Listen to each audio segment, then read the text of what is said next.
창세기 강의를 시작하도록 하겠습니다. 우리 다 함께 요한복음 20장 30절 31절을 먼저 읽고 같이 말씀을 나누도록 하겠습니다. 시작. 예수께서 제자들 앞에서 이 책에 기록되지 아니한 다른 표적도 많이 행하셨으나 오직 이것을 기록함은 너희로 예수께서 하나님의 아들 그리스도이심을 믿게 하려 하며 또 너희로 믿고 그 이름을 힘입어 생명을 얻게 하려 함이니라. 아멘. 혹시 지금까지 잘못 들으셨더라도 오늘 이 시간에 잘 들으셔서 주의 음성이 여러분들을 지배할 수 있기를 참으로 소원합니다. 지금 요한복음의 이야기를 계속 나누고 있는데 이게 왜 중요하냐? 미리 말씀을 드리면 이렇게 말할 수 있어요. 요한복음의 시작이 하나님으로서 예수님이 언젠 하나님이 아니셨나요? 하나님이셨죠. 근데 복음서를 구집이 네 군데를 기록하게 함으로써 복음서마다 특징을 주고 있는데 요한복음은 다른 복음서와 다르게 상당하게 이렇게 다른 관점으로 기록되어 있다. 영적인 것이 기준이다. 이렇게 표현하기도 하고 다양한 모습으로 표현할 수 있는데 우선 출발점이 요한복음엔 태초에 말씀이 있었고 말씀이 하나님과 함께 있었고 그 말씀이 하나님이시고 말씀이 빛으로 오셨고 그분이 눈으로 드러나게 하신 분이 예수님이다. 그래서 요한복음에서의 다른 데도 마찬가지지만 요한복음에서의 예수님은 그저 말씀뿐만 아니라 주무시고 행하시고 숨을 내쉬고 하는 것조차도 다 뭐가 된다? 말씀이다. 이렇게 이제 보게 되는 거죠. 자, 이제 그런 점에서 이걸 다르게 말하면 이렇게 말할 수 있어요.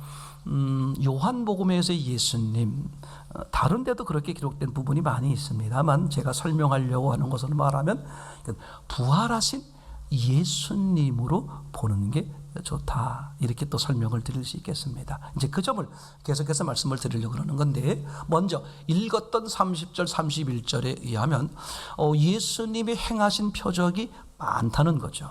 아주 많은데 지금 요한은 그것을 다 기록하지 않고 몇 가지를 골라서 기록했다. 근데 그 몇 가지를 골라서 기록한 목적이 뭐냐 하면 예수 그리스도를 통하여 믿음이 생겨 구원받게 생명을 얻게 하려 한다. 이렇게 얘기가 되는 거잖아요. 그런데 이렇게 말씀하는 장면, 요한이 기록한 장면이 언제냐 하면 그죠? 제자들이 부활하신 예수님을 만났어요. 그랬는데 그 제자들이 예수님을 만났음에도 불구하고 그죠? 부활의 예수님과 온전한 관계가 이루어진 것은 아니었어요. 근데 그 다음에 누가 등장하냐 하면 우리가 알고 있는 것처럼 도마가 등장하죠. 결국은 도마는 예수님을 만져봤습니다. 부활하신 예수님을 만져봤어요. 이제 그랬을 때 그 도마가 신앙 고백을 하죠. 근데 예수님이 그 신앙 고백을 받으시지를 않는 장면이 등장하는 거죠. 뭐라고 말합니까? 네가 나를 본 거로 믿느냐? 보지 못하고 믿는 자가 복되다. 다시 말하면 보고 믿는 믿음은 그죠? 영적인 믿음이 아니다. 구원받는 믿음이 아니다. 그런 말이죠. 어떤 믿음? 보지 못하고 믿는 믿음. 그럼 보지 못하고 어떻게 믿느냐? 보지 못했음에도 불구하고 나는 그렇다고 믿어 하는 내 나름대로의 신념을 말하는 게 아니라 보지 못했는데 어떻게 믿을 수 있느냐?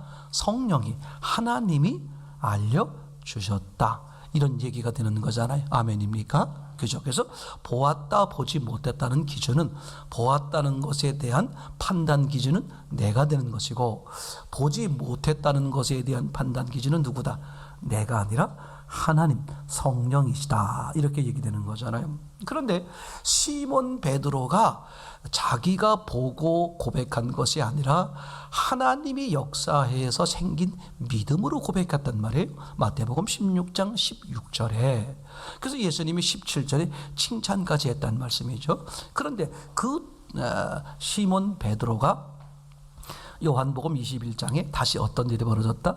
고기를 잡으러 갔다. 즉 예수님을 만나기 이전 상태로 돌아갔다. 이런 얘기가 되는 거잖아요. 그럼 어떻게 성령이 하나님이 역사해서 생긴 믿음임에도 불구하고 왜 다시 고기 잡으러 옛 모습으로 돌아갈 수밖에 없었느냐? 그게 바로 예수님의 성령 침례와 아주 깊은 연관이 있는 것이죠. 그죠? 하나님이신 예수님이 어디 계셔야 된다?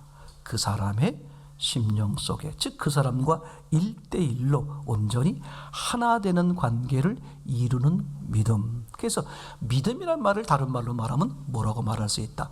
관계다. 그죠? 이런 얘기죠. 그러면 이건 간단해요. 왜 믿음이 관계냐? 아주 우리는 다시 처음으로 돌아가면 되는 것이죠. 죄가 뭐였습니까? 관계가 깨지는 게, 그죠? 즉 화목한 관계에서 불화되는 관계요, 하나 된 관계에서 나뉘어 둘이 되는 관계가 죄요, 죽음이요, 이런 거잖아요. 그렇죠? 그러니까 이젠 그 깨트려진, 둘이 되어진 하나님이신 예수님이 시몬 베드로 안에 들어오셔서 뭐가 되는 거죠? 하나가 되는 것이다. 아멘. 이게 너무나 놀랍고 너무나 이제 귀한 사실이 되겠죠. 자, 여기서 잠깐 또 보려고 그런 것은 뭐냐 하면 30절, 31절에 이런 표적, 다른 표적이 많이 있었다. 그렇게 말씀하시면서 이제 골라서 요걸 기록했다. 예수 그리스도를 통해서 믿음이 생겨 구원받게 하려고. 그럼 다른 표적도 많이 있으나 요걸 골라서 기록했다는 얘기는 무슨 얘기가 되겠어요? 요것도 표적이다, 그런 말이죠. 그래서 요한복음에서의 표적을 말하려고 그러는 것은 어떤 의미냐 하면, 그죠? 눈에 드러난 어떤 사건, 기적, 그쪽에 초점이 있는 것이 아니라 예수님이 하나님이요, 하나님의 아들이요, 주요 구원자, 그리스도라는 증거, 제 말 이해겠죠? 그런 관점으로 요한복음에서 지금 요한이 표적이다, 이렇게 말을 하는 거죠. 그러면서 이분이 이제 몇 가지의 표적을 골라서 기록을 하게 됐습니다. 자, 그러면 요한복음 전체에 오늘 요한이 기록하고 있는 표적을 쭉 한번 생각을 해보겠어요. 제일 처음에 등장하는 표적이 뭡니까? 가나의 혼인잔치. 한번 같이 생각을 해보는 거예요. 또 뭐가 있습니까? 왕의 신하의 아들을 고치는 장면이 이렇게 나오게 되겠죠. 세 번째 뭐가 있습니까? 38년 된 병자를 고치는 사건이 등장을 하죠. 그 다음에 뭐가 등장합니까? 오병이어 사건이 등장을 하죠. 그 다음에 또 뭐가 등장하나요? 바다에 걸어오시는 그런 이야기의 장면도 등장을 하게 되고, 그 다음에 또 뭘 고치는 사건이 또 등장을 하죠? 나면서 소경된 자를 고치는 장면이 등장하기도 하고, 그 다음에 또 죽었던 나사로가 살아나는 장면. 이게 다시 뭐예요? 이게 표적이다, 그런 말이죠. 그럼 이 표적을 기록한 이유가 뭐다? 예수 그리스도를 통하여 뭐가 생겨? 믿음. 무슨 믿음이 생겨야 돼요? 예수님이 하나님의 아들, 하나님이요 구원자, 그리스도, 우리를 구원하시는 분이죠? 맞습니까? 그런 분이라는 것에 대한 믿음이 생기는 거잖아요. 그래서 그분을 믿음으로 받아들여 생명을 얻게 하려고 하는 거다, 얘기 되겠죠? 그래서 요한복음에선 이 7가지의 사건을 아주 유심히 보면서 같이 나눌 필요가 있겠다. 자, 미리 결론을 말씀을 드리면 이렇습니다. 그러면 이 7표적 사건을 본다는 게 무슨 말이냐, 이걸 제대로 본다는 게 무슨 말이냐, 이제 그것에 대한 힌트가 요한복음 2장 22절에 기록되어 있습니다. 제자들이, 예수님의 3년 반 동안 동행한 제자들이, 그리고 부활하신 예수님을 만났던 제자들이 어떤 고백을 하고 있다, 그죠? 죽은 자 가운데서 살아나신 후에야. 맞습니까? 그죠? 예수님이 하신 말씀과 모든 성경 말씀은 어떻게 했더라? 믿었더라. 이게 중요합니다. 이런 얘기예요. 이런 7가지의 표적의 사건을 봤다고 할지라도, 그죠? 그것의 결국에 뭐가 되어야 된다? 예수님의 부활. 부활하신 예수님을 만나지 못하면, 제 말 이해되겠죠? 이거는 어떻게 돼버려요? 한낱 그냥 사건에 불과한 표적을 될지는 모르지만 이것으로 인해서 구원받는 믿음이 생겨 생명을 얻을 수 있는 것은 불가능하다. 제 말 이해되겠죠? 그러면 지금 7가지의 사건 내면을 쑥쑥 들어가 보게 되면 반드시 무엇과 연결되어 있다? 부활하신 예수님과 연결되어 있다. 그죠? 우선 여기를 생각해 보고요. 또 하나 생각해 볼 것은 이겁니다. 요한복음의 아주 신기한 특징이 뭐냐면 4장에 기록되어 있는데 이런 겁니다. 다른 복음서에서는 침례 요한이 활동을 하다가 침례 요한의 활동이 맞춰졌다는 것을 예수님이 들으신 후에 예수님이 활동을 시작하시는 것이죠. 이게 다른 복음서에는 동일하게 그렇게 기록되어 있습니다. 제 말 이해되겠죠? 지금 아주 중요한 사건입니다. 그것은 마가복음 1장에 침례 요한이 예수 그리스도의 복음의 시작이다 하면서 등장하는 게 침례 요한이죠. 그러니까 침례 요한은 복음의 시작이다 이런 말이죠. 그러니까 침례 요한이 등장해서 뭐라고 말합니까? 너희는 다 주의 길을 예비하라 이렇게 말씀하시면서 그죠? 나는 물로 침례를 주거니와 내 뒤에 오시는 분은 성령으로 침례를 주실 분이다 이렇게 고백하죠. 그러니까 복음의 시작이라고 성경은 침례 요한을 소개했는데 요한이 뭐라고 고백하냐 하면 나는 뭐라고 그래? 나는 물로 침례를 주시는 분이고 나는 메시아가 아니라 내 뒤에 진짜 메시아가 오시는데 그분이 성령 침례를 주실 것이다. 그러니까 성경은 요한으로 하여금 복음의 시작이다 하고 요한을 소개했더니 요한의 입에서 무슨 말이 나와요? 맞아요. 나는 복음의 시작이고 복음의 완성은 예수님이다. 예수님의 무엇이다? 성령 침례다. 그죠? 그래서 요한계시록 3장 20절 말씀에 그 부활하신 예수님이 사람의 심령을 어떻게 하는 거예요? 두드리는 것이고 맞습니까? 그죠? 그 약속의 말씀을 받아들이는 사람들이 마음을 열어 그분의 약속대로 그분이 들어오셔서 구원을 이루는 거잖아요. 지금 얘기가 되겠죠? 이게 절대 중요합니다. 그래서 새 복음서의 활동을 보면 요한의 침례가 침례 요한이 활동을 맞춘 다음에 예수님의 활동이 시작된다. 이것이 어떤 의미를 가지고 있는 거냐 하면 요한의 활동이라는 것은 성경에 표현된 것처럼 구약 성경의 마지막 선지자가 누구다?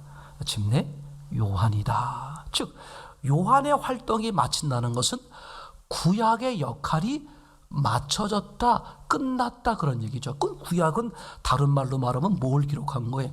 율법이죠. 율법의 역할이 끝났다. 갈라디아서 말씀에 의하면 율법이 끝나는 시점이 언제다? 예수 그리스도가 등장하는 시점이죠. 그러니까 반드시 예수 그리스도가 등장하려면 누가 끝나야 돼요? 율법의 역할이, 그죠? 율법은 어떤 역할을 했습니까? 이 아이들을 가리키는 선생으로 표현하잖아요. 스스로 뭔가 판단해서 옳고 그름을 구별하지 못하는 아이들을 어떻게 하는 거야? 그죠? 일방적 훈육을 해서 키워서 스스로 판단할 기준을 만들어줬을 때에 이 선생은 사라지고 누가 등장하는 거예요? 예수 그리스도가 등장하는 거잖아요. 그러니까 이게 원칙입니다. 그래서 어떤 사람에게 예수 그리스도가 입성이 되려면 반드시 어떻게 해야 돼? 율법을 마친 사람에게만 가능한 거죠. 그러니까 율법을 마치지 못한 사람에겐 예수 그리스도가 수십 번, 수백 번 등장하셔도 의미와 소용이 없다. 그래서 예수님 주변에 많은 사람들, 누가복음 표현에 의하면 발에 밟힐 정도로 엄청나게 많은 사람들이 몰렸음에도 불구하고 결국은 예수를 죽이시오 하고 다 어떻게 돼? 예수를 떠날 수밖에 없게 된다. 왜 그럴까? 율법을 통과하지 못했기 때문에. 그럼 목사님, 율법을 통과한다는 게 뭐냐? 아주 간단한 거예요. 율법을 통과한 사람은 이런 고백을 하죠. 시몬 베드로가 그런 고백을 했습니다. 나를 떠나시옵소서, 나는 죄인입니다. 그 고백이 뭐야? 율법을 넌 통과했구나. 아멘. 너무 놀라운 사실이죠. 근데 율법을 통과하지 못한 수많은 유대인들이 어떻게 우리는 율법을 지킴으로써 어떻게 됐다? 의로워졌다. 그러니 저 예수는 쓰잘데가 있다 없다, 쓸모가 없다. 그래서 예수님이 안타까운 마음으로 뭐라고 고백합니까? 의사는 누구에게 필요하다? 그죠? 병든 자에게 필요하다. 그죠? 누구에겐 필요 없다. 건강한 자에겐. 몸이 건강하다, 몸이 병들었다는 걸 말하는 게 아니라 마음이 병들었다, 마음이 건강하다 생각하는 거죠. 몸과 다르게 마음은 속일 수 있기 때문에 몸은 못 속이죠. 아프면 아픈 증상이 나타나는 것이고 안 아프면 안 아픈 대로 건강한 건데 마음은 그렇지 않아요. 아픔에도 불구하고 뭐라고 말할 수 있어요? 난 안 아파. 얼마든지 그럴 수 있겠죠. 그러니까 모든 사람들이 영적 병자임에도 불구하고, 그죠? 나는 병자가, 나는 죄인이 아니야. 그런 사람이 뭡니까? 그런 사람은 건강한 자죠. 그런 사람은 누구가 필요 없어요. 의사가 필요 없으니까 예수님 앞에 나올 이유가 없다. 그러면 누가 예수님께 나오냐? 율법을 통과한 사람이 누구냐? 너무 신기하게도 창녀, 세리, 죄인. 여러분, 창녀, 세리, 죄인, 그러면 세상에서 가장 버림받은 사람이요, 세상에 손가락질 당하는 거예요. 그 손가락질 당하는 게 두려워서 자신을 속이고 신앙생활 못하는 사람들이 많은 거예요. 제 말 이해되나요? 아, 맞습니다. 난 창녀요, 난 죄인이요. 왜? 내가 율법을 통과해 보니 맞습니다. 나는 흙이고 나는 죽은 자고 나는 하나님을 떠난 자리고 나는 말씀보다 말을 앞세워 세는 자였습니다. 그렇게 이제 고백하게 되는 게 세리, 창녀, 그죠? 그런 사람에게 누가 찾아오신다? 신기해. 예수님이 찾아오신다는 거죠. 이게 너무 놀라운 사실이에요. 그래서 누가복음 표현에 뭐라고 되어 있습니까? 그렇게 잃어버린 한 마리 양. 그 잃어버린 한 마리 양은 뭐예요? 잃어버린 한 마리 양은 뭐라는 거죠? 나는 목자를 잃어버렸다는 사실을 아는 게 잃어버린 한 마리 양이잖아요. 그런 사람에게 누가 반드시 온다? 목자 대신 예수님이 찾을 때까지 찾는다. 이렇게 분명히 약속을 이제 하는 거죠. 자, 그래서 새 복음서에서는 반드시 침례 요한의 역할이, 일이 끝나면 예수님이 어떻게 시작하신다. 근데 예수님이 공생애를 시작하실 때 반드시 장소가 어디다? 갈릴리죠. 예수님이 부활하실 때도 그 여인들을 통해서 말씀하셨어요. 어디 가서 만나자? 아니, 그 유대 땅 거기서 만나면 제일 좋잖아요. 무덤 앞에서 만나면 얼마나 좋아. 만나기도 좋고. 어디서 만나자? 갈릴리. 내가 먼저 가 있을 거다. 그 갈릴리가 뭐예요?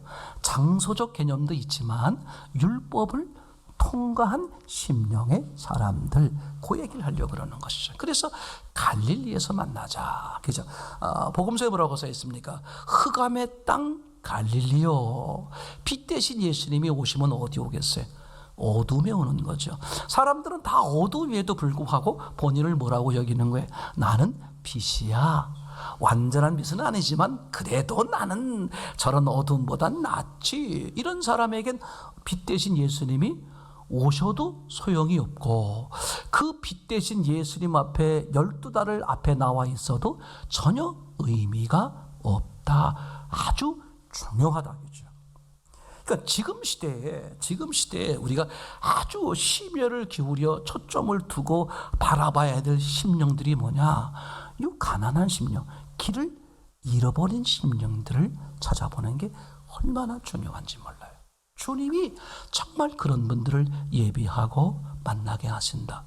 엄한 데 가서 시간 낭비, 물질 낭비, 지금 그렇게 할 시간과 상황이 못 되는 거예요.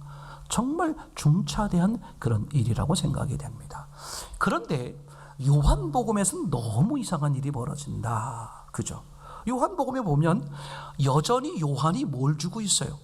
침례를 주고 있는데 소문에 의하면 예수님도 침례를 주고 있다. 무슨 일입니까? 요한의 활동과 예수님의 활동이 뭐하고 있다? 지금 겹치고 있다. 이게요, 매 시대 그랬지만 지금 시대 더 특별합니다. 지금 시대 여전히 침례 요한을 거치지 않은 분들이 교회에 난립해 있는 거예요. 지금 요한복음에서는 이걸 분명하게 지적하고 있는 거죠. 그죠? 아볼로 사건에서 사도 바울과 얘기 가운데서도, 그죠? 뭘 아느냐? 요한의 침례밖에 모른다. 그죠? 예수님의 침례, 성령 침례를 모른다. 이렇게 말하는 장면이 나와요. 제 말 이해되겠죠? 그러니까 이게 얼마나 놀라운 사실이냐면, 교회 안에 있으면서도 뭘 지키고 뭐를 이루기 위해서 신앙생활을 한다. 요한의 침례, 율법을 이루기 위해서 착하게 살아야 돼, 거짓말하지 말아야 돼, 11절 잘해야 돼, 예배 잘 드려야 돼. 뭘 여전히 뭘 하고 있다? 그죠? 침례 요한의 것들을 지금 어떻게 하면 잘 이룰 수 있을까? 교회 안에 그런 사람들이 많은 거예요. 이제 그런 사람들의 특징 중에 하나가 뭐냐 하면, 잘 들어보세요. 본인이 해당되는지 안 되는지. 첫째, 교만해. 자기는 꽤 안다고 생각해요. 두 번째, 불평이 많아. 너무 신기한 게 있잖아요. 정말 하나님 앞에 내가 율법을 통과하여 정말 하나님 앞에 내가 죄인이야. 전적인 하나님의 은혜, 창세 이전부터 이미 하나님이 계획하시고 이루어 놓으신 그 하나님의 은혜와 그 하나님의 사랑으로 사는 거야. 이게 명쾌한 사람들은요, 어느 상황에서도 어때요? 세상에 나보다 더 악한 사람이 어디 있어?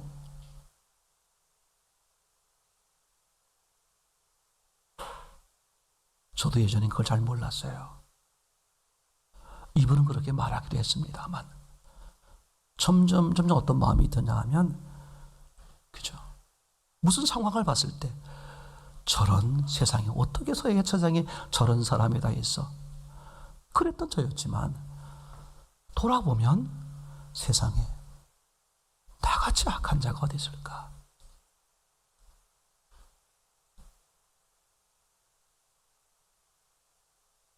내가 내 노력과 내 수고와 내 어떤 뭔가가, 그것 때문에 내가 이런 마음이 있기 때문에 정말 하나님 앞에 굴복이 안 되는 거예요. 저는 그런 사람이 있으면, 그럼 한번 그렇게 해보라는 거죠. 다른 방법이 있으면 더 시간 끌지 말고, 더 기회 놓치지 말고 해보라는 거야. 그래서 정말 아니구나, 안 되는 거구나, 이게 주님의 은혜로 사는 거구나, 이게 정말 처절하게 인정이 안 되면, 그죠?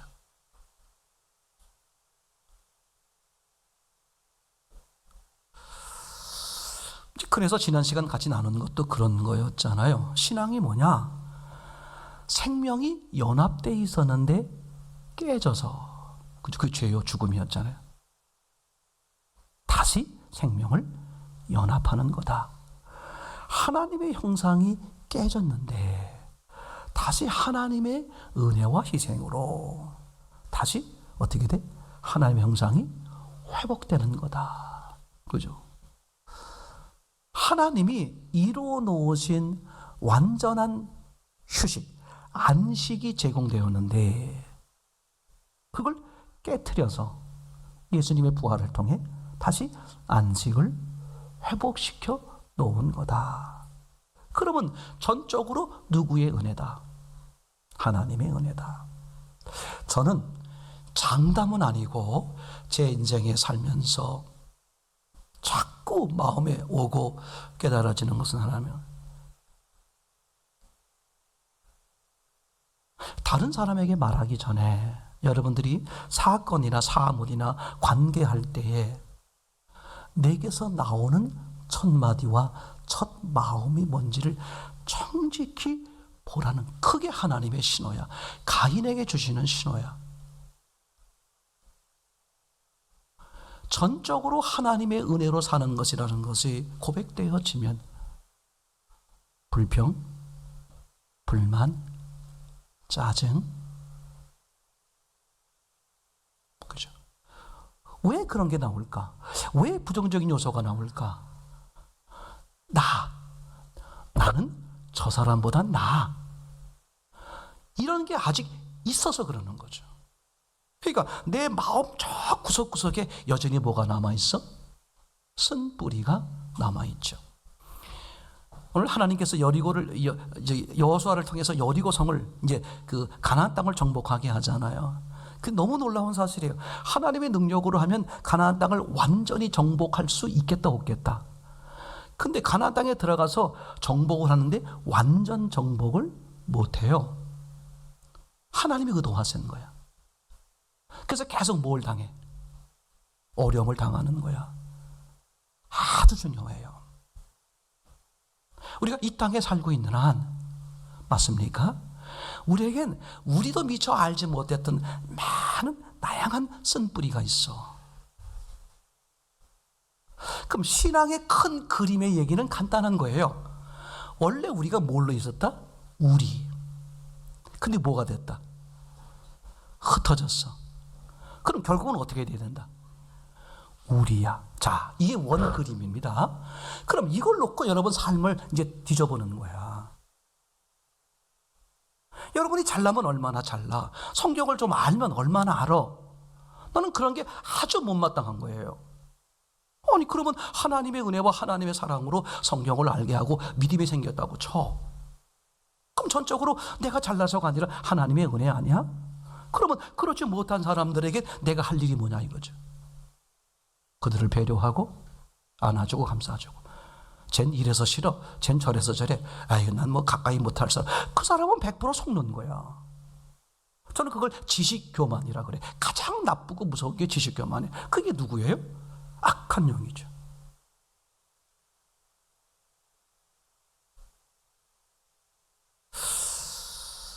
이제 성경을 보다 보니까 이제 그런 얘기가 나오잖아요. 이제 나중에 한번 다루겠습니다만, 이제 노아가 술이 취했어요, 그죠? 뭐 정황으로 봤을 때 생전 처음 먹어보는 술에 의해 취해가지고 자기도 모르게 뭐 어떻게 돼? 막 더우니까 다 그냥 막 깝깝하니까 다 옷을 벗었겠죠, 그죠? 이제 그리고 이제 그 자식들 입장에서 보면 생전 처음 뭔지도 모르는 걸 먹었는데 아버지가 해롱해롱 하면서 뭐 그러게 되니까 걱정이 돼서 들어와 볼 수 있잖아요. 들어와 보니까 어떻게 됐어요? 벗었단 말이야, 그죠? 그럼 벗었으니까 이제 아들이 어떡합니까? 자기 다른 형제한테 가서 야, 아버지가 벗었다 이런 얘기를 하죠, 그죠? 그 노아가 함을 불러놓고 하는 말, 그죠? 참 이게 중요한 얘기가 나와요. 난 그거를 뭐와 연결시킬 수 있느냐 하면 아담 하와가 선악과를 따먹고, 그죠? 이제 하나님이 이렇게 묻는 장면이 나와요. 네가 벗은 것을 누가 고했느냐?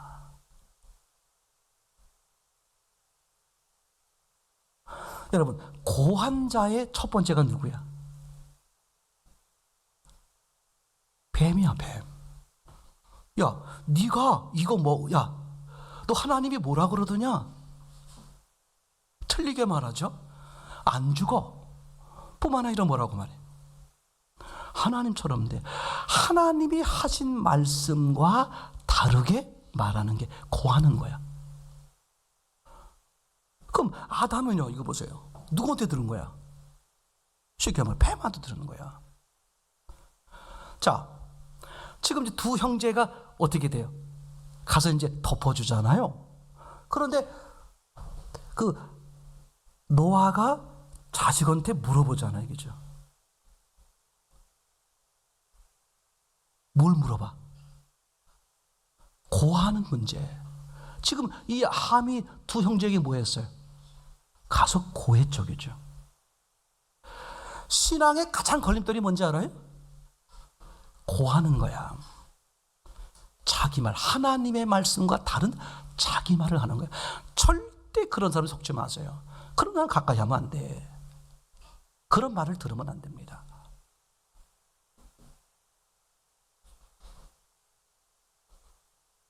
그러니까 말씀 앞에, 그죠? 다른 게 있으면 안 돼요. 그럼 왜 다른 걸 받아들일까? 자기 마음에 말씀 말고 다르게 하고 싶은 뭐가 있기 때문에 그 욕구가 있으니까. 그러니까 하나님은 고한자도 고한자지만 누구를 책망하세요? 아담을 책망하고 하와를 책망하는 거죠. 그렇죠? 여러분, 신앙은 있잖아요. 이 요한복음에서 아주 중요하게 우리가 생각해야 될 요소, 지금 침례 요한과 예수님이 활동을 같이 하고 있다. 다시 말하면 신앙이 혼재해 있는 거야. 이걸 다른 말로 말하면 영적 신앙과 혼적 신앙이 어떻게 교회에 섞여 있는 거다. 아주 중요해요. 정말 중요해요. 요새 시대가 그렇다 그러잖아요. 아까부터 주사님하고 잠깐 얘기 나누는데 아이들이 안 듣는다는 거야. 그 주사님 표현에 의하면 애들이 석줄만 넘어가면 무슨 말인지를 이해를 못한대. 그래서 뭘 좋아한다? 짧은 거, 간단하게. 근데 그거는 그 아이들을 위한 게 아니에요.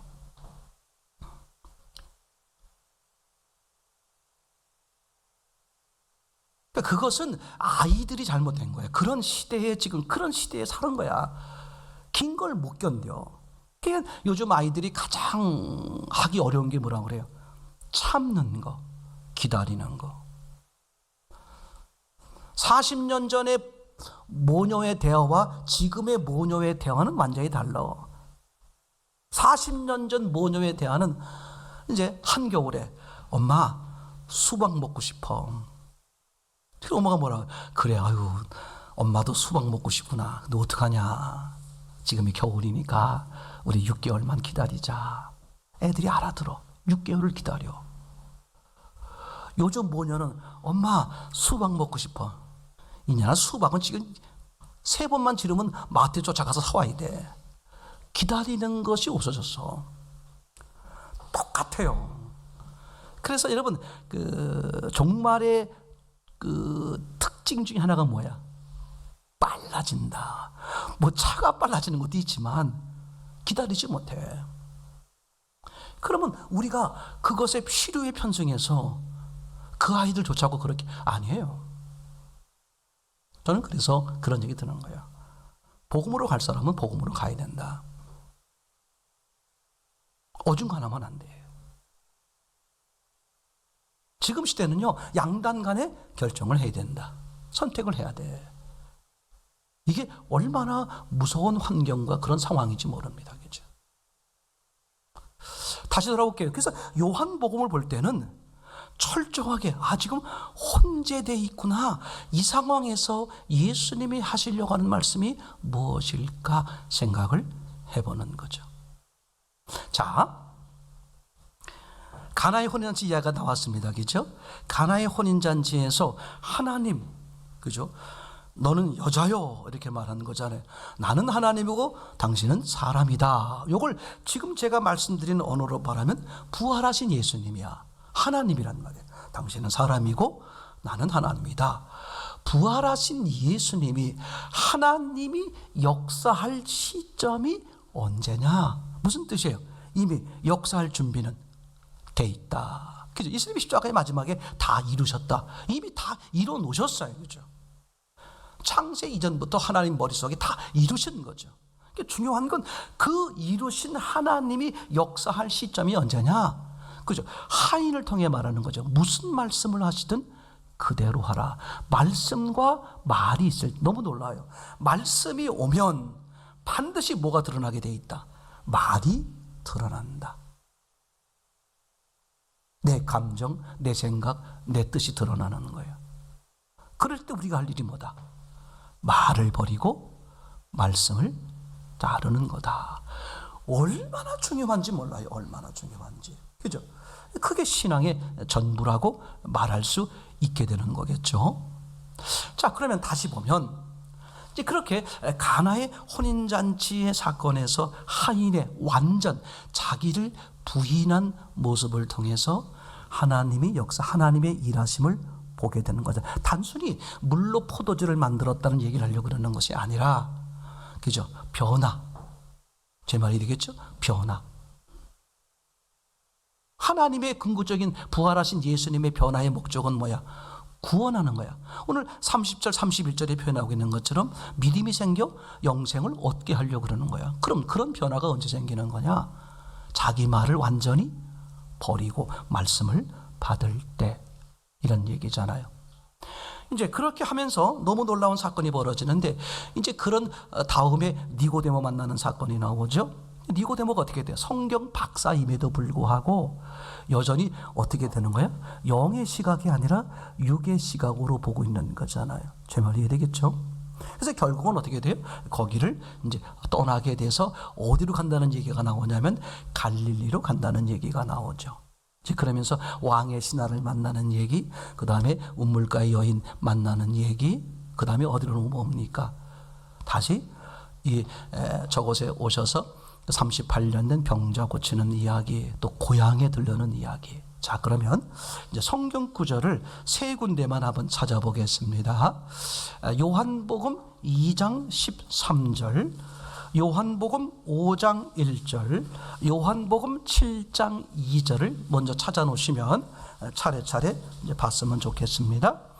2장 13절, 5장 1절, 7장 2절. 우선 요한복음 2장 13절을 한번 같이 보시겠습니다. 2장 13절 시작. 유대인의 유월절이 가까운지라 예수께서 예루살렘에 오셔 가셨더니 어떻게 됐다? 예수님이 어디에 갔다? 어디에, 언제? 유대인의 유월절이 가까운지라. 지금 이게 절기로 말하면 뭐예요? 유대인의 유월절입니다. 얘기되겠죠? 이번엔 5장 1절을 보겠어요. 이거는 요한복음 전체를 사로잡는 아주 중요한 요소죠. 절기를 통해서 예수님이 뭘 말씀하시는지를 말할 수 있어요. 5장 1절입니다. 시작. 그 후에 유대인의 명절이 있어 예수께서 예루살렘에 올라가시니라. 아멘. 그 다음에 7장 2절입니다. 7장 2절 시작. 유대인의 명절인 초막절이 가까운지라 그 형제들이 예수께 이르되 당신이 행하시는 일을 제자들도 보게 여기를 떠나 유대로 가소서. 그러니까 유대인의 명절이 되면 항상 어디로 올라간다? 그죠? 예루살렘으로 올라간다. 이해되겠죠? 지금 다 읽어보신 것에 대해서는 지금 구절을 이해하고 계시는 거죠. 5장 1절 유대인의 명절이 되어 유대인의 유월절에, 그리고 7장 2절에 그죠? 유대인의 명절인, 계속해서 명절은 명절인데 무슨 명절이라 그래요? 이 중요해요. 요한복음에서의 왜 이걸 강조할까? 내 명절이 아니다 이거지. 누구의 명절? 너희들이 지키고 있는 그 명절에 이제 얘기하는 거죠. 그러니까 예수님이 하시려고 하시는 것은 다른 거예요. 저들이 지키고 있는 명절의 그 의미와 예수님이 이 명절을 통해 이루려고 하시는 것이 다른 거죠. 자, 그러면 이제 명절이 세 개가 나왔어요. 첫째, 유대인의 명절. 유대인의 명절이 뭐였죠? 유월절. 유대인의 명절, 유월절. 두 번째는 그냥 유대인의 명절로만 써 있어요. 그 다음에 세 번째는 뭐예요? 유대인의 명절, 초막절. 이게 성경에서 말하고 있는 유대인의 3대 절기입니다. 자, 그러면 이제 생각해 보시죠. 유월절이 등장했죠. 마지막에 뭐가 등장했어요? 초막절이 등장했어요. 유월절은 잘 아시죠? 그죠? 양을 잡아서 대신 죽게 하는 그런 장면이죠. 초막절 잘 아시죠? 초막절이라는 건 뭐냐 하면 마지막으로 거두는 거예요. 요즘 이제 개신교 쪽으로 말하면은 뭐라고 말할 수 있으면 추수 감사절 또는 수장절, 그 마지막 곡식을, 은혜를 받아들이는 거예요. 그럼 이 가운데 뭐가 있냐 하면 이제 유월절, 마지막에 초막절, 그러면 중간에 오순절. 오순절 뭔지 알아요? 오순절의 의미. 이 세 가지가 성경에서 아주 중요하게 말하는 3대 대표적 절기입니다. 유월절, 그 다음에 오순절, 그 다음에 초막절. 그죠? 얘기되겠죠. 초막절은 장막절, 추수감사절 이렇게 표현해 볼 수 있고, 오순절은 칠칠절 또는 맥추절 이렇게 표현되어 있고, 유월절. 그러면 이 그림으로 요한복음에서 말하려고 그러는 것은 핵심이 이런 거예요. 유월절, 예수님이 죽으시는 거죠. 그 다음에 이제 오순절, 칠칠절, 초막절, 첫 열매, 예수 그리스도의 부활을 얘기하죠. 그죠? 그 다음에 이제 마지막 초막절, 뭐예요? 다 함께 모든 성도들, 백성들이 그 부활의 은혜를 받는 거잖아. 누리는 거죠. 생명을 얻는 거란 말이죠. 요게 지금 요한복음에서 이 세 명절을 이야기하면서 그때그때 필요한 사건을 집어넣고 설명을 이제 하고 있는 거죠. 자, 두 번째, 요한복음 5장에 등장하고 있는 이 오순절, 유대인의 명절 오순절 이야기를 같이 잠깐 해보도록 하겠습니다. 5장 1절, 그 후에 유대인의 명절이 되어 예수님께서 예루살렘에 올라가시니라. 예루살렘에 올라갔는데 거기 무슨 문이 있었다? 양문. 그죠? 양문이 뭐예요? 양의 문이야, 양. 짐승들이. 그럼 예루살렘에 짐승들이 왜 들어가겠어요? 죽으러, 쉽게 말하면. 그죠? 속죄제, 대속죄를 하는 거죠. 그 양문 곁에 뭐가 있었다? 히브리 말로 표현된 베데스다라는 것이 있었다. 근데 베데스다라는 뜻이 뭐였습니까? 자비의 집. 이걸 일부러 강조하는 거야. 히브리 말로 뭘로 되어 있었다? 베데스다, 자비의 집이다. 제 말 이해되겠죠? 근데 거기에 원두막이 5개 있었고, 맞습니까? 그 가운데 뭐가 있다? 베데스다라는 연못이 있다. 근데 거기 원두막이 5개 있었는데 그 원두막 속에 모든 병자가 어떻게 다 들어가 있다. 근데 왜 들어가 있느냐? 가끔 물이 동하는데, 물이 움직일 때 어떤 병이든 간에 첫 번째로 들어가면 무슨 병이든 낫는다. 그렇게 소문이 난 거예요. 그러니까 그죠? 거기에 모여 있는 모든 나라에 있는 모든 병자들이 병 고침 받으려고 어떻게 하는 거야? 지금 그 베데스다 연못가에 어디에 행각 5개 원두막에, 그죠? 그늘에 지금 다 들어가 있는 거죠. 그러면서 뭘 하고 있습니까? 그 물이 동하기를 기다리죠. 제 말 이해되겠죠? 자, 그러면 이렇잖아요. 저분은 3년 전에 왔고 이분은 금방 도착했어. 또는 저분은 그죠? 다리를 절어서 왔고 이분은 감기가 걸려서 왔어. 그럼 지금 보니까 다 거기를 주시하고 있는데 물이 갑자기 동하는 거야. 그러면 누가 쉽게 들어갈 수 있겠어요? 감기 걸린 자요? 금방 온 자가 훨씬 더 유리할 수 있잖아요. 근데 그 집의 이름이 뭐다? 자비의 집이다. 이게 뭘 말하는 거냐? 아주 중요하죠. 원두막이 몇 개가 있다고요? 말은 자비의 집인데 이게 모세오경이야, 쉽게 말하면. 그러니까 율법으로 은혜를 입을 수 없다를 역설적으로 말해주는 거예요. 아주 중요합니다. 어느 날 오순절, 예수님이 부활하셔서 승천하셨다가 영으로 강림하시는 그때에, 이게 아주 우리에게 중요하게 의미를 지금 부여하고 있습니다. 소문에 의하면 이게 자비의 집이래. 이게 그럴듯하게 보여요. 그죠? 뭐 어떤 사람이든 간에 상관없이 하여튼 물이 동할 때 첫 번째로 들어가면 무슨 병이든 나. 그러니까 고침받는 사람이 있잖아요. 꽤 자비스러운 것 같아. 근데 하나님의 자비는 아니지. 하나님이 그런 자비를 줘요? 자, 예를 들어 볼게요. 아까도 말씀드린 것처럼 지금 그 행각 5개가 있는데 거기 병자들이 모여 있어. 그럼 병자들에게 번호표를 주셔가지고, 자, 이분은 7년 됐습니다. 그러니까 물이 동하면, 자, 342번 차례네요. 자, 나머지 비교주세요. 그렇게 하면 얼마나 좋아. 그런 게 있어, 없어? 없는 거야. 자, 그러면 그 5개의 그 원두막에 어떤 환자들이 놓여 있는가? 거기 지금 예를 들고 있죠. 3절, 그 안에는 병자, 맹인, 다리 저는 사람, 혈기 마른 사람들이 누워 물의 움직임을 기다리니. 왜 물의 움직임을 기다려? 물속에 들어가려고. 그럼 물속에 들어가려고 기다리고 있는 사람들, 병자, 즉 맹인, 다리 저는 사람, 혈기 마른 사람들의 공통점이 뭐냐? 아무리 물이 동하는 걸 봐도 첫 번째로 들어갈 수 없는 사람이다. 역설적으로 말하는 거예요.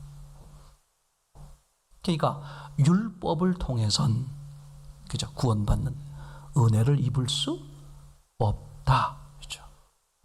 그리고 거기에 누가 찾아오시는 거예요? 예수님이. 율법이 끝나면 누가 오는 거예요? 예수님이죠. 언제? 예수님의 성령 침례, 요 오순절 날이잖아요. 그러니까 예수님이 오셔서 누가 하나님의 은혜를, 누가 자비를 받을 수 있는 사람이냐, 그걸 지금 보여주는 거야. 이걸 다르게 보면, 아니 예수님이 기껏 오랜만에 그 병자들이 그렇게 많은 곳에 오셨으면, 아니 38년 된 병자 하나만 고쳐? 그날따라 지갑을 안 가져와가지고 돈이 10,000원밖에 없어. 38년의 병자에게 했다, 받아라. 다른 사람한테 줄 돈이 없어. 그런 거라면 이해가 되지만, 예수님이 능력을 발휘하고 자비와 사랑을 베푸는데 세금 내는 것도 아니고, 그죠? 그 병자들, 그렇게 많은 병자들, 모든 병자들아 나올지어다, 그러면 끝나는 거예요. 근데 38년 된 병자 하나 만나서 고치고 훌쩍 가버리셔. 이게 중요해요. 하나님이신 예수님은 사랑이고 능력이지만 모든 사람이 자비, 은혜를 입는 건 아니다. 누가 은혜를 입을 수 있는 자이냐.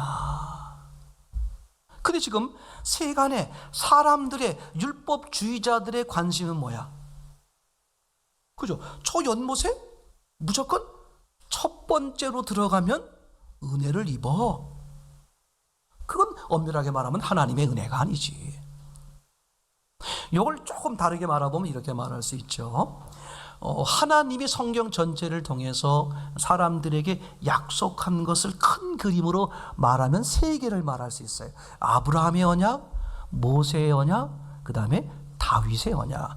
아브라함의 언약은 특징이 뭐라 그랬습니까? 아브라함과, 사람을 대표하는 아브라함과 약속을 맺는데, 어떤 약속을 맺는다? 일방적 약속을 맺는다. 그래서 그 재물 사이로 누구만 지나간다? 하나님만. 무슨 뜻이다? 내가 약속해놓고 누구만 지키겠다. 넌 지킬 것도 없어. 내가 다 알아서 할 거야. 하나님의 전적인 은혜다. 이게 아브라함의 언약이죠.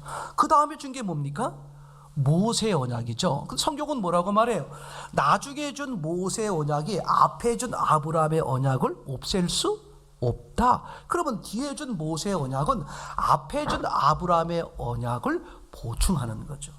그럼 모세의 언약이 뭐야? 백성들을 모아놓고, 백성을 대표하는 모세를 모아놓고 뭐라고 말합니까? 서로 간에 약속을 맺어요. 자, 내가 이렇게 하겠다. 너희들 지키겠느냐? 백성들이 뭐라고 그래요? 그러면 모세의 언약은 어떻게 되는 거야? 양쪽이 다 지켜야 돼. 근데 하나님은 늘 지키죠. 누가 못 지켜? 한 번도 모세의 언약을 지킨 사람이 있다, 없다? 없다. 그게 역설적으로 말하는 거야.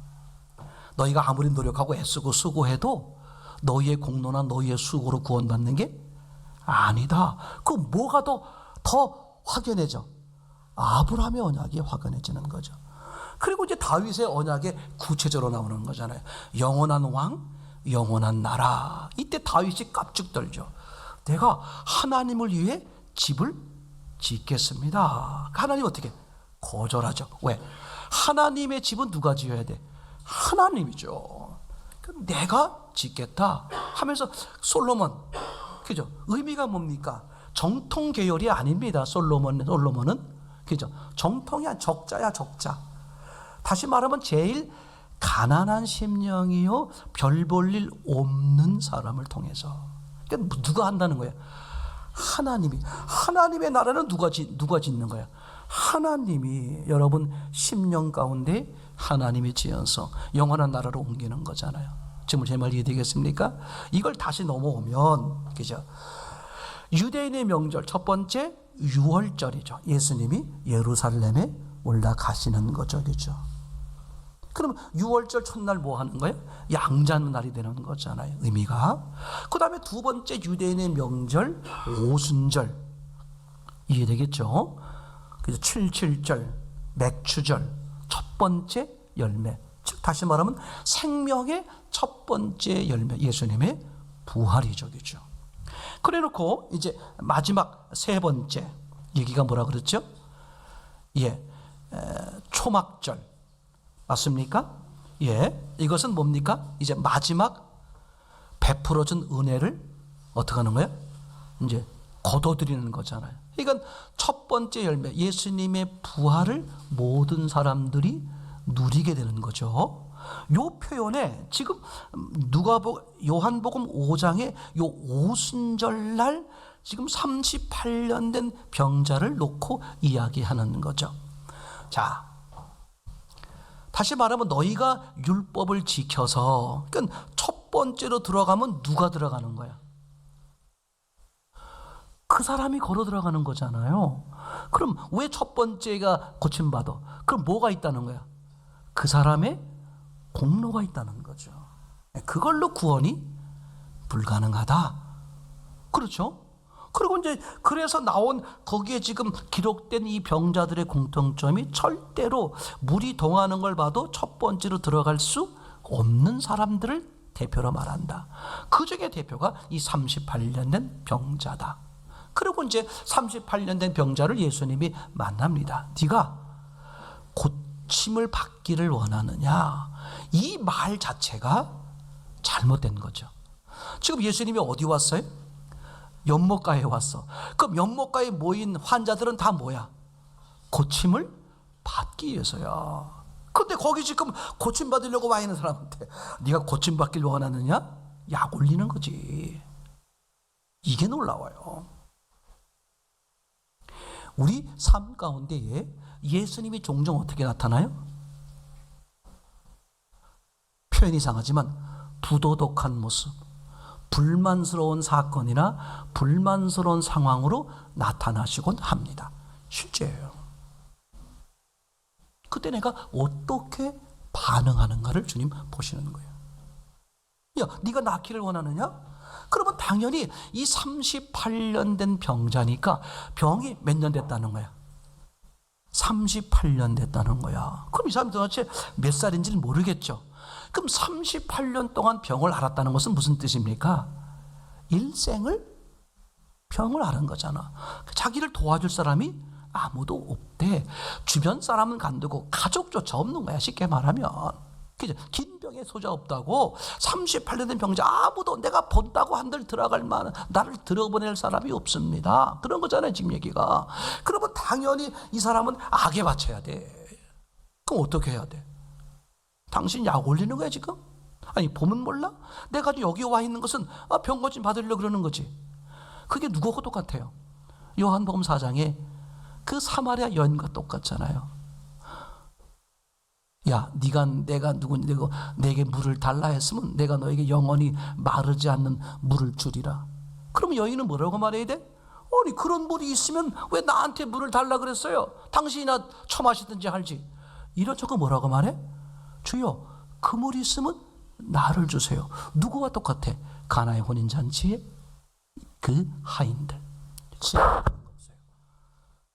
여러분, 잘난 체 하지 마세요.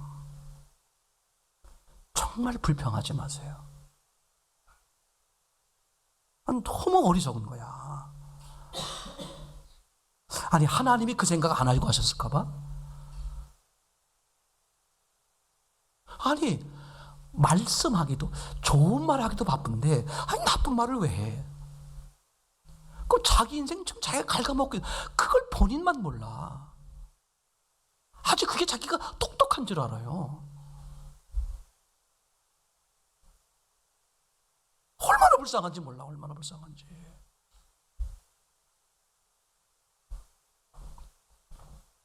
이게 전체 사건이 지금 어떻게 돼요? 같은 맥락으로 흘러가잖아요, 그죠? 그러니까 38년 된 병자가 주님, 내를 넣어줄 자가 없습니다.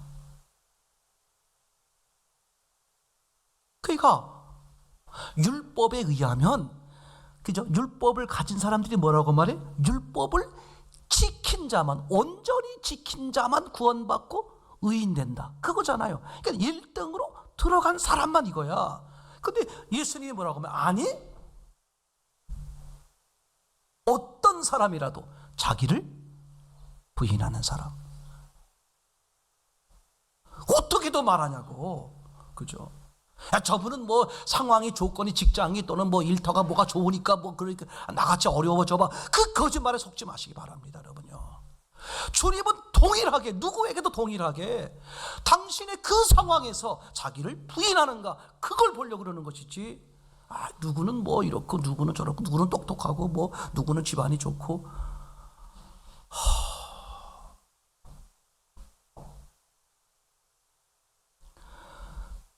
전제가 그거였잖아요. 침례 요한과 예수님의 침례가 지금 혼재되어 있는, 영적 신앙과 혼적 신앙, 진짜 신앙과 거짓 신앙이 혼재되어 있는 세상에서 우리가 뭘 해야 돼? 분별을 해야 돼. 그죠? 그 분별하려면 다른 거 아무것도 없어요. 영적 신앙에 바로 쓰는 것밖에 없어. 근데 불평하고 불만한 사람일수록, 자, 여러분 물어보세요 한번요.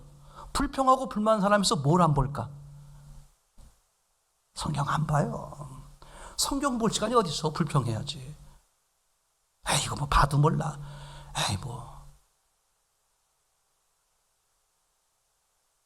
여러분 진짜입니다. 절대 그럴듯한 말에 속지 마세요, 그죠?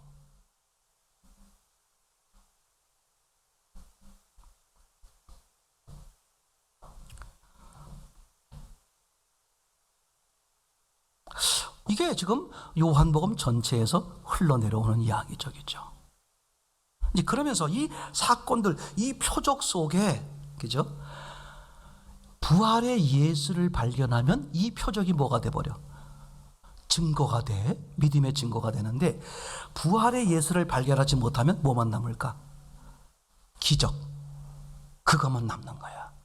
그럼 신앙이 이제 이상하게 흘러버리는 거예요. 뭐가 보여야 된다?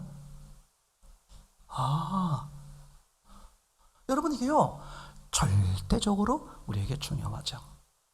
제가 수요일 시간에 이렇게 말씀을 드렸습니다. 이걸로 말씀을 정리하는데, 수요일 시간에 이렇게 말씀을 드렸어요.